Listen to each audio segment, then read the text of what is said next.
Hello बच्चों, स्वागत है आप सबका आपके अपने चैनल RNG के अब में। आज की वीडियो में हम देखने वाले हैं एडगेट अभ्यास पुस्तिका कक्षा 6 विषय सामाजिक विज्ञान, जो कि आपकी 2025-26 में नई आई है। उसके पाठ 1 का अपन संपूर्ण हल देखते हैं, जिसका नाम है पृथ्वी पर स्थानों की स्थिति। तो इसमें प्रश्न नंबर 1 पे सही विकल्प चुनकर लिखना है अपन को। जैसा कि पहला प्रश्न दिया हुआ है, प्राकृतिक आकृति पर्वत, पठार, मैदान और नदियों को दर्शाने वाला मानचित्र का प्रकार है। तो कौन सा है?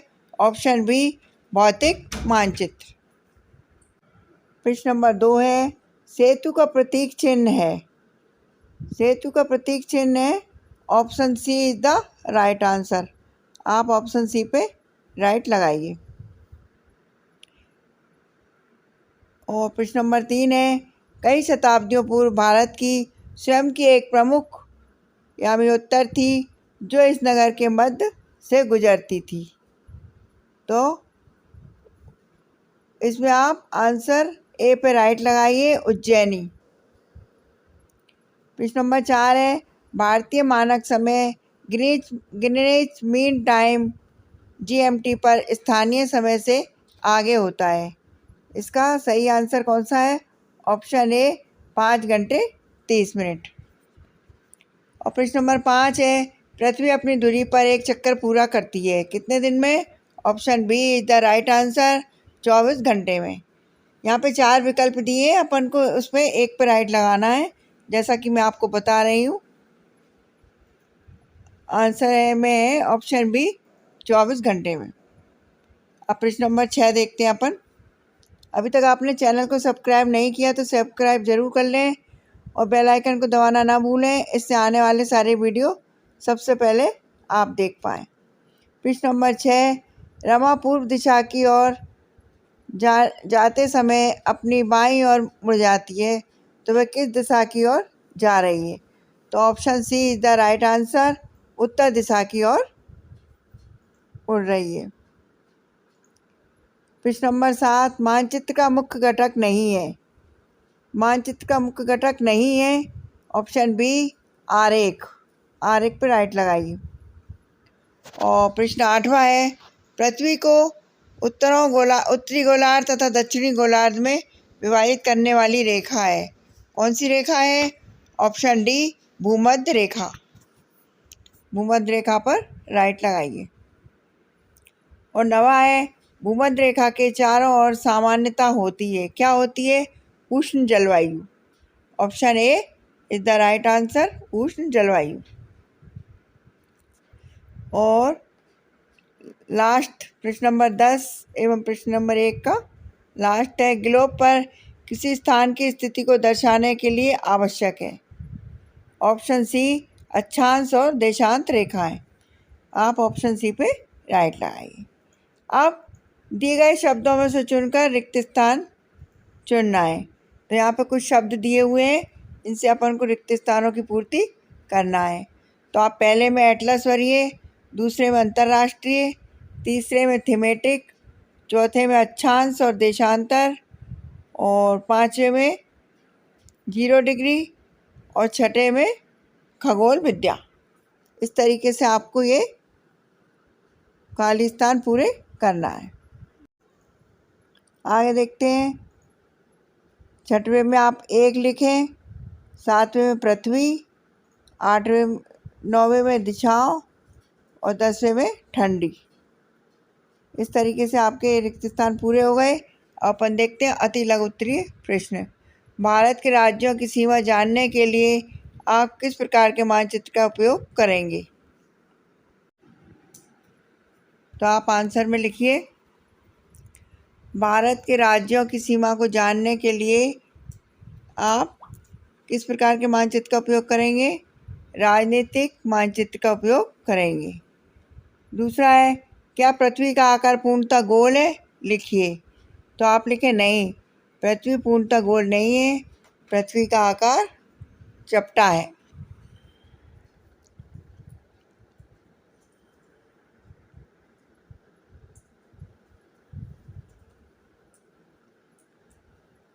चपटा एवं गोलाकार है, जिसे जियोइड कहा जाता है। इसका मतलब है कि यह भूमध्य रेखा पर थोड़ी उभरी हुई है और ध्रुवों पर चपटी है।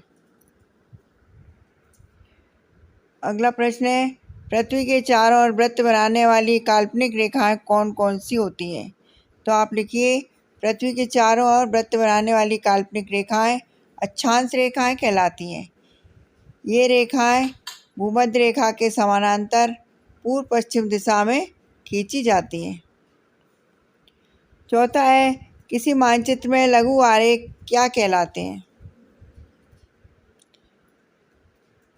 आप लिखिए इसका आंसर, किसी मानचित्र में लघु आरेख को लघु मानचित्र कहा जाता है।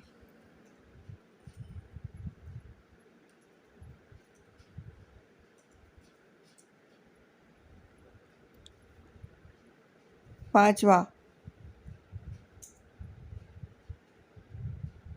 चतुर्दिश में कौन कौन सी दिशाएं सम्मिलित हैं?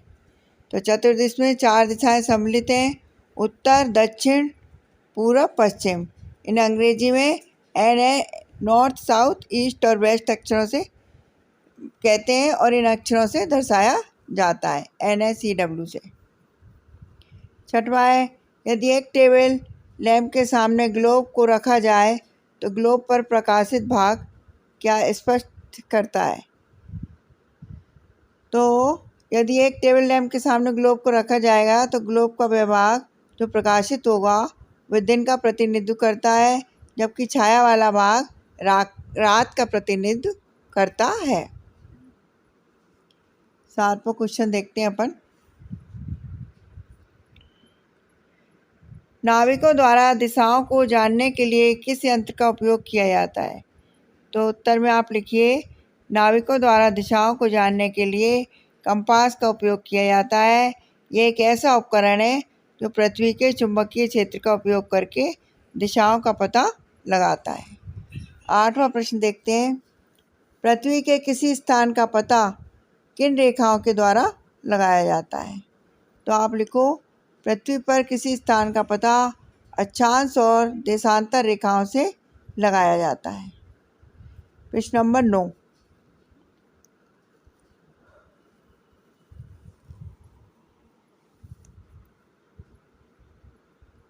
मानचित्र को और किस नाम से जाना जाता है?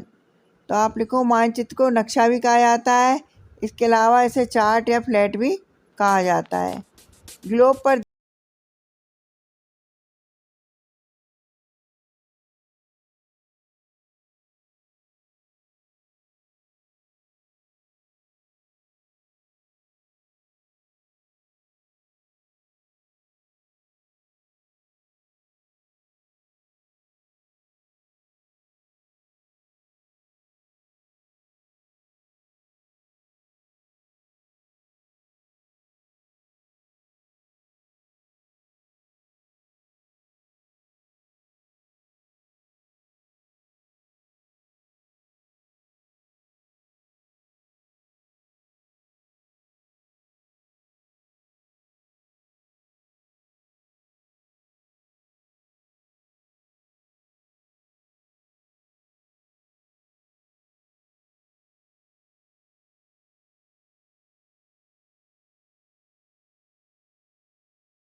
क्वेश्चन का हल कर दिया है, आप इनको देख देख के लिख सकते हैं। अब आगे देखते हैं अपन, मोहन के बगीचों का एक साधारण मानचित्र बनाइए जो 60 मीटर लंबा और 40 मीटर चौड़ा आयताकार क्षेत्र है। उसका पैमाना 1 सेंटीमीटर और 10 सेंटीमीटर। तो ये मैंने चित्र बना दिया, आप इसको देख के बना सकते हैं आराम से। 4 सेंटीमीटर चौड़ा है 4 सेंटीमीटर और 6 सेंटीमीटर। अंतर्राष्ट्रीय तिथि रेखा से क्या आशय है? अंतर्राष्ट्रीय तिथि रेखा एक काल्पनिक रेखा है जो पृथ्वी पर एक कैलेंडर दिन को दूसरे दिन से अलग करती है। प्रश्न नंबर 6, बरामीर कौन थे? इसका संबंध मध्य प्रदेश के किस क्षेत्र से था? बरामीर एक प्रसिद्ध भारतीय ज्योतिषी, खगोलशास्त्री और गणितज्ञ थे। उनका जन्म मध्य प्रदेश के उज्जैन के पास कपित्थक नामक गांव में हुआ था। अगला देखते हैं, मानचित्र में उपयोग किए जाने वाले प्रतीक चिन्हों के रूढ़ चिन्ह बनाइए। जैसे पुलिस स्टेशन, तालाब, पक्की सड़क, वृक्ष। तो मैंने यहाँ पे ये बनाए, आप इस तरीके से बना सकते हैं।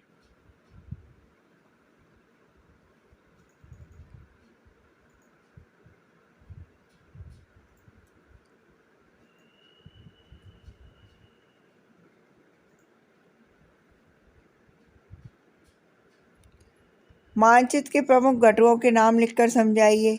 मानचित्र के 3 प्रमुख घटक हैं, दूरी, दिशा और प्रतीक।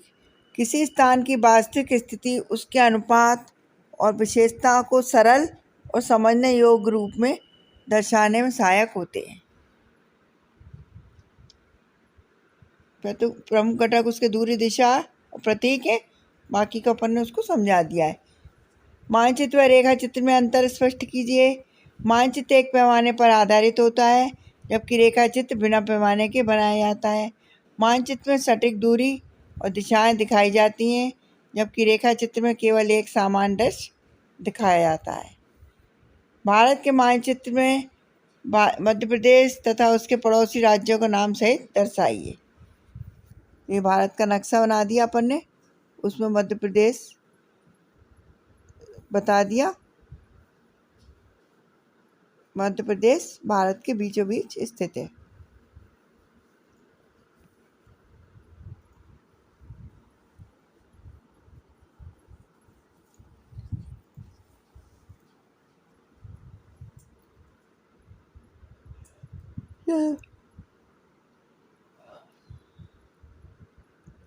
अब आते हैं दीर्घ उत्तरीय प्रश्न।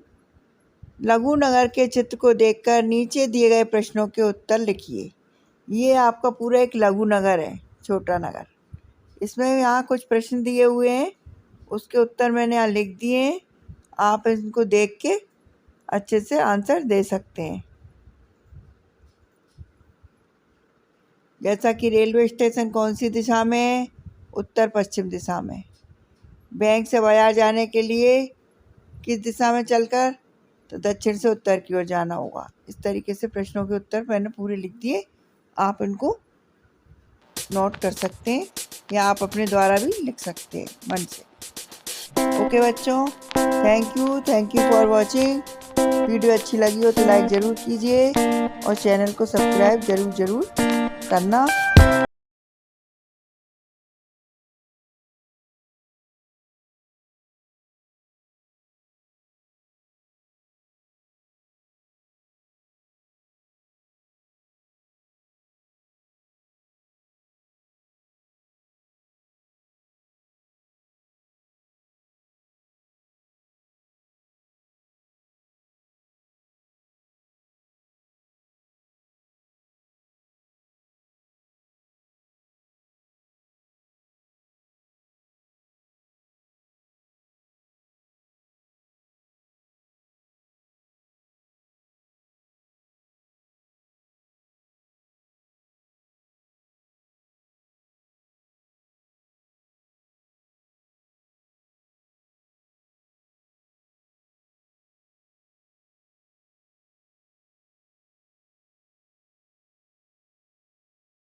ये देखते हैं अध्याय 2 महासागर एवं महाद्वीप, इसका संपूर्ण हल अपन देखते हैं। तो जैसा कि इसमें दिया हुआ है, सही विकल्प चुनकर लिखिए। 4 ऑप्शन दिए हैं, एक पे राइट लगाना है अपन को। तो अपन देखते हैं। पहला प्रश्न है, पृथ्वी का कुल कितना भाग जल से घिरा है? तो आप लिखो option C is the right answer, 3/4। 3/4 भाग जल से घिरा हुआ है। दूसरा वाला प्रश्न है, विश्व का मानचित्र देखकर बताइए कि भारत के दक्षिण में महासागर है। ऑप्शन हिंद महासागर, प्रशांत महासागर, अटलांटिक महासागर और दक्षिणी महासागर।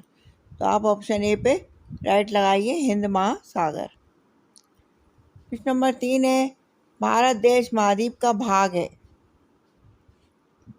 अफ्रीका का, यूरोप का, एशिया का, ऑस्ट्रेलिया का। तो option B is the right answer, Asia का। चौथा है, अंटार्कटिक महाद्वीप में दक्षिण गंगोत्री नामक वैज्ञानिक बेस स्टेशन में वैज्ञानिकों के अग्रवास में सुविधा उपलब्ध थी। तो आप लिखिए option D is the right answer, पुस्तकालय और औषधालय।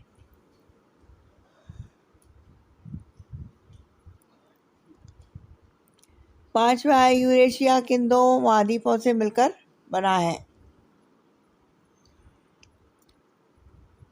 Answer B is the right answer, Europe और एशिया। अगला है, किसी भूखंड को द्वीप कहते हैं? Option D is the right answer, चारों ओर जल से घिरे रहने के कारण उसको द्वीप, भूखंड का द्वीप कहते हैं।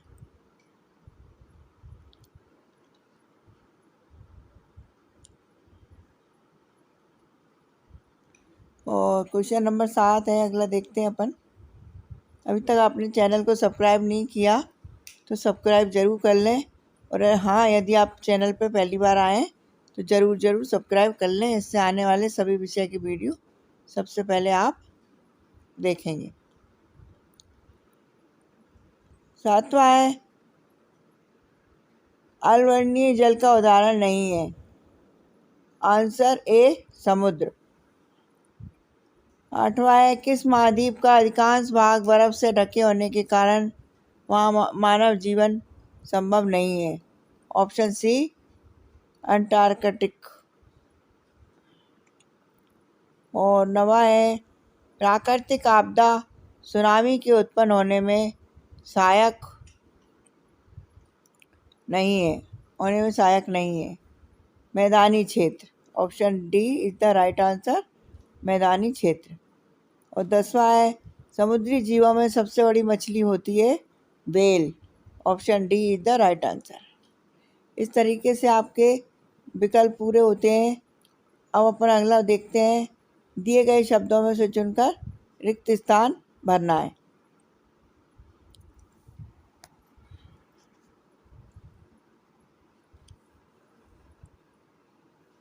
यहाँ पे कुछ शब्द दिए हुए हैं, इनके द्वारा इन रिक्त स्थानों की पूर्ति अपन को करना है। जैसा कि पहले में महासागरों का जल लवणीय होता है। दूसरा, चक्रवात विश्व के तटीय क्षेत्रों को क्षति पहुंचाते हैं। तीसरा है, विश्व का सबसे बड़ा द्वीप ग्रीनलैंड है। उत्तरी गोलार्ध में स्थल भाग अधिक है। अंटार्कटिक महाद्वीप की जलवायु अधिक ठंडी तथा कठोर होती है। मानचित्र में महासागरों को नीले रंग से दर्शाया जाता है। और उत्तरी और दक्षिणी गोलार्ध में महासागर और महाद्वीप समान है।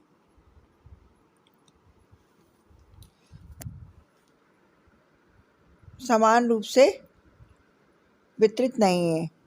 8वां है, पृथ्वी के चित्र को ध्यान में देखने पर कुछ सफ़ेद आकृतियां दिखाई देती हैं। वे बादलों के विशाल समूह हैं। भारत के पश्चिम में अरब सागर है। मानव की बढ़ती सामूहिक गतिविधियों में महासागरों को प्रदूषित किया है। इस तरीके से आपके फिलअप पूरे होते हैं। अब अगला देखते हैं अपन लघु उत्तरीय प्रश्न। तो यहाँ से लेके लघु उत्तरीय प्रश्न से लेके दीर्घ उत्तरीय प्रश्न तक मैंने सारे क्वेश्चन आंसर हल कर दिए आपके। आप वीडियो को रोकें, देखें और अपनी नोटबुक में लिखें। समझकर। और आपको जो नहीं आए वो आप मेरे कमेंट से पूछ सकते हैं। ओके बच्चों, थैंक यू फॉर वॉचिंग।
अध्याय 3 स्थल रूप एवं जीवन।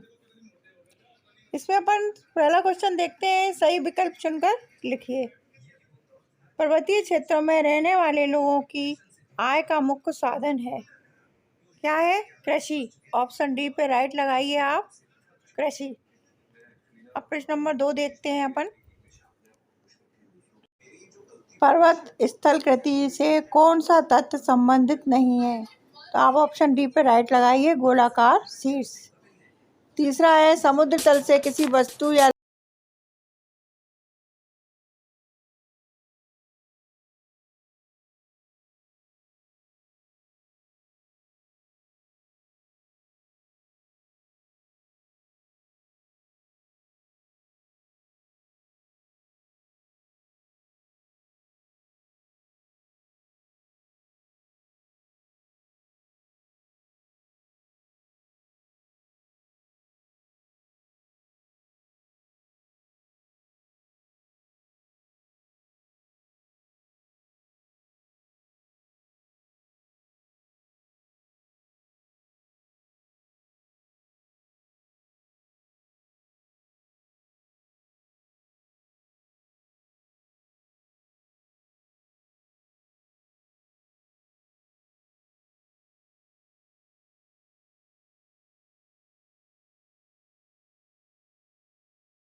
दसवां है, मैदानी भूभागों में लोगों का मुख्य आर्थिक व्यवसाय नहीं है।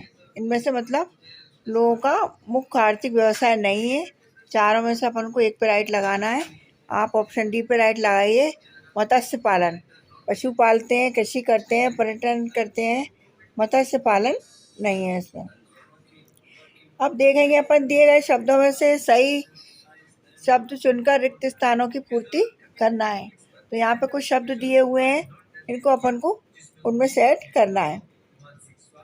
तो आप पहले में लिखिए अरुणिमा सिन्हा, दूसरे में माउंट ब्लॉक, सी में भूस्खलन और डी में विश्व की छत और ई में संगम और एफ में अफ्रीका।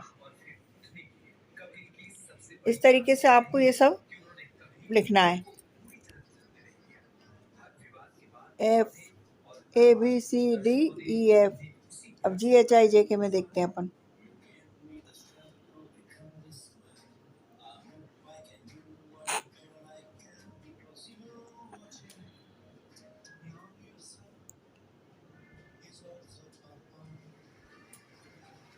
सारे प्रश्नों के मैंने उत्तर लिख दिए हैं आपके, पार्ट 1 से लेके दीर्घ उत्तरीय प्रश्न।